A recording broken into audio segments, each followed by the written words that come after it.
used enough already. It's obviously tough when there's a change in your staff. What are you kind of looking for offensively? Philosophically or approach-wise? I think it's the voice change and what we had kind of just discussed on air. It's one of those situations in professional sports that when things aren't going well, if one section is not going well, someone usually pays for that.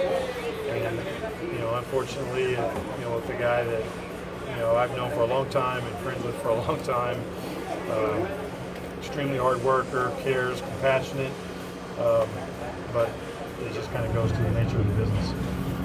What has Jeff Livesey already brought to this organization in terms of just helping hitters, seeing stuff work? Well, I think he's been complimentary to this point, and I think that's really what you want. The assistant guy is a complimentary voice. It's a different view of what goes on. Between Jeff and Pags, when you have the kind of the lead dog or whatever, kind of goes through that voice. And so as a complimentary guy, you're making sure you're on the same page with him, but you're not getting away from, obviously you wouldn't have hired him if you didn't have the same beliefs in how you go about your business with the work and the preparation. It's just a different voice. What kind of offense does this offense have to be? Well, I think we got to be an offense that's kind of on the attack in a group offense where we're trying to attack with getting guys on base, being able to put the game in motion, being able to generate runs in different ways.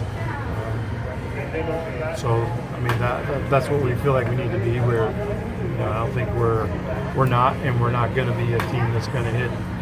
We're not going to break any records for home runs for our club the way we're constituted right now. So I feel like that's the type of offense we need to be.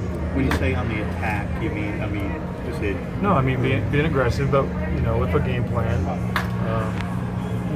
Making sure we're attacking guys. You can't lay back and wait around for the 3-run homer or somebody else to do it. I think each guy has to take on his responsibility, within the offense, and that's there's one part of this game. It's that pitcher-hitter confrontation is an individual battle because nobody's going to help you up there hitting-wise. You've got to get yourself a good pitch to hit.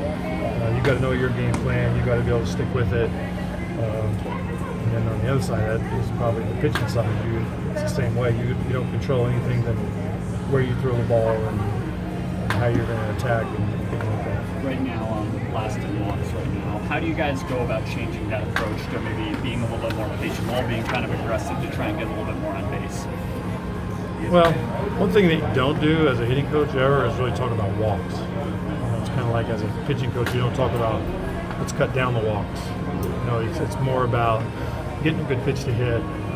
Getting back to the same answer as having a game plan, how you want to approach a guy. And part of that is getting yourself a good pitch to hit. And part of that is knowing where his chase is and where your chase is. How do you stay away from that? And how do you have your game plan in place or your approach to a point that's not having you chase pitches in an area that you don't hit anyway or nobody hits. Right? So it kind of gets back to your approach.